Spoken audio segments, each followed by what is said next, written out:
काई उनु कइला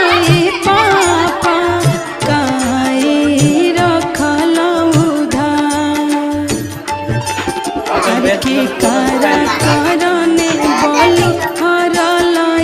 पापा साजन छे कले दुआर के करा करने बोलू हरल पापा साजन छे कले दुआर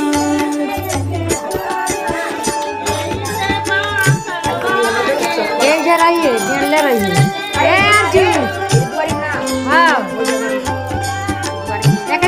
तैयार कैले रहिए